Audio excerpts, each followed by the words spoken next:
It's about what a great team you were. They weren't bad either. Tell me what it was like when you first saw the team sheet come in. You're sitting there in the dressing room at United and you look at the list of Barcelona names. No, at the time you think, listen, we can beat these. Yeah. But when you look back now and you look at the team and the names on their team, they were a formidable team. This is the team where their manager, the likes of Xavi, Iniesta, Messi, said this is the pinnacle of this team. And where they came to be the team that everyone knew that was the probably greatest club team that we've ever seen. So what was Fergie's plan for this team? Well, the plan was to really go and really meet them high. Meet them and go and play them and press them high and try and win the ball early and then obviously go for the jugular. We've done that, to be fair, with the goal we scored. But in the main, we didn't have the ball in this area. In the midfield area, listen, this area is what is key in big games.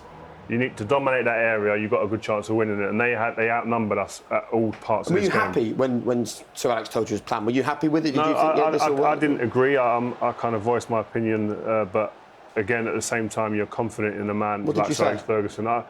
Pressing them is different. It's going to be hard. They've done us in Rome, and they've probably got three in that area: Messi, Xavi, and Busquets. Three of probably the top 6 players in the world at that time. Iniesta. So they probably had 3 of the top 6 players in the world in that area, and they were playing against 2 players in there. I'll take you into the clips here. Just before you get into it, really quickly, how much of a big deal was it for you to question Sir Alex? Huge. Did you have to really consider whether it was the right time to do it? And me and Nemanja Vidic used to speak a lot about stuff like this, and I was just thought we're going to get outnumbered in midfield, and we're used to playing 4-3-3 or 4-5-1, where we'd suck up some pressure and hit teams on the break. And I thought this team, our forward players, could do that to this Barcelona team and their defenders, but we never gave ourselves the opportunity. It just didn't materialise like that. But I'll show you this clip here, and this just really epitomises it in terms of when you look at the numbers of the way that this team played. If I stop that there, and you go in that area there, 1, 2, 3, 4, 5, 6 against our 4 players in that picture. That there just tells you a big story of how this game went. We were outnumbered all over the park, especially in the midfield critical areas. And they just get you doing things that you're not used to. We'd normally sit there and wait for teams and then hit them on the counter, but they're telling us, are you going to come out and mark us? Messi, the magician on the ball, jinking. You see me here as we slow it down. You see me here where all there is panic, and there's questions, and there's people just saying, look, I'm shouting here to Antonio Valencia, make sure you go with Abidal, the runner down the sides. I'm looking at everyone else's jobs. You've got not just me in there doing that, you've got Vidic doing the same thing in there. And this panic is caused by their movement, is it? This is movement, rotations, players popping up in positions that you're not used to seeing them in. David Villa standing out on the edge of the box is a danger, can score, can strike the ball from distance. And they're just asking you to, can you come out and mark me? And your top players are being asked questions that they don't necessarily always see. And this here again, as I let it run on a little bit here, this is a really beautiful pass, but you cannot do as a midfield. Joe, you know this, is play 4 players. Yeah, you can play 4 in midfield, but you don't defend in a straight line like that, because what is the killer pass and what they're always searching for, they'll wait and pass it between them until this ball becomes available. And when it's available, they do not disappoint. Why has that happened then? They got too flat there, really. Do you know what I mean? Like it seems like to me like you've been caught between, do you press or do you drop off? And like as soon as any of these players get on the ball, these midfield players of Barcelona, you have to be cautious. You have to drop off and retreat. And give yourself a time. And me and Vidic was used to say, I look back and say, I should have gone into Messi. Yeah. I should have gone in and helped and added another number to make it at least even. But I'll show you what happens when you do. You go in there, Messi gets it, nutmegged on the halfway line. Then he's running a back 3 now. And what I tried to do in this situation was delay him. Yeah, I wanted to delay Messi. What I've done is I tried to slow him down, but what he wants is he wants me to come here.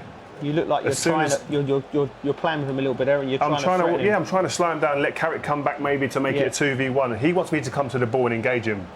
Why? Because once I come out, there's that massive space in behind that he wants to get into, where he knows there's goals at the end of it. And you're already thinking that's where he wants to be. With hindsight, I'm looking back. At the time, what do they say? Hindsight is an exact science. Exactly. That's why it's great. You can only guess with Messi, really. And then all the other players, if I'm being honest, all the other players, the good players, are playing that ball in for David Villa to go in and shoot, behind Patrice Evra. But not him. He wants the 1-2 because he knows it's the perfect goal. Plays it, sucks me in, puts the burners on, An inch either way, he scores a goal. Warning signs. Do you know what I mean? That was a warning sign. So I go on now to 1-0, Pedro. PK wins the header. They pick it up again. This happened countless times. Again, what are they looking to do? They're looking to get this man in behind Xavi, whether it's Messi, Iniesta, whoever it is. They do it. Patient, ball in behind. And this is where I mentioned before, where they get you doing different things. They get you doing different things. Vidic is your man here.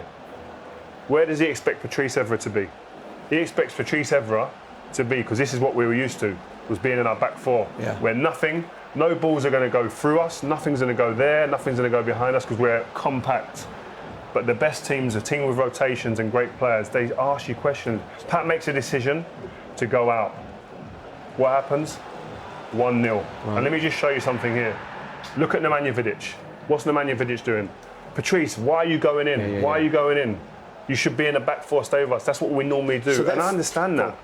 Now, the reason I think this was the best team with Pedro and Villa next to Messi is because of that. As soon as Messi went into that, they seemed to have this like link up where like Messi would suck a player out and they'd run into it. It was like well, this goes to that point straight away, Joe. Look, watch this, right? So we turn the ball over. Cardinals sin against a great team like this.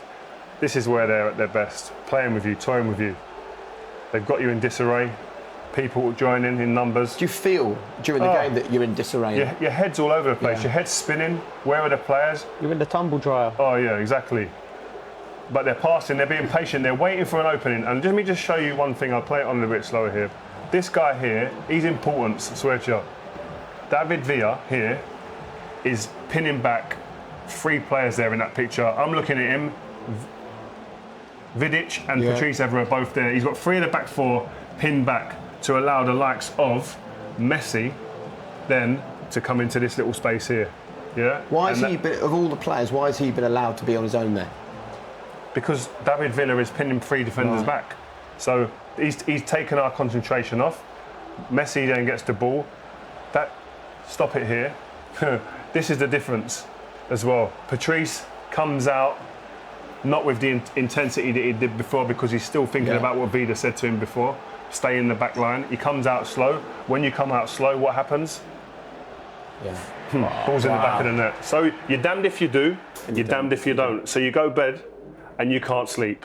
It's amazing. Do you know what I think when I look at that is you were a brilliant team. You were so well drilled. You were winning things. You were on a high. You were full of confidence. We were on the cusp of winning our second Champions League and Premier League double with that team. Yeah, that Barcelona team just unravelled you. And the things that you would never normally do, you end up doing. Barcelona controlled your thoughts and your movements on the pitch, which is a sign of an incredible team. It's amazing, isn't it? And they were the only team that I felt that we had no answers for. On Best the day team you ever played against? By a mile, Amazing, I agree with that 100%. I mean, that team between 2004 to 2012, they changed players, but it was just unbelievable. And you felt at times you couldn't get near them. Fascinating. Wasn't too painful? It's the first time I've actually gone through that game properly.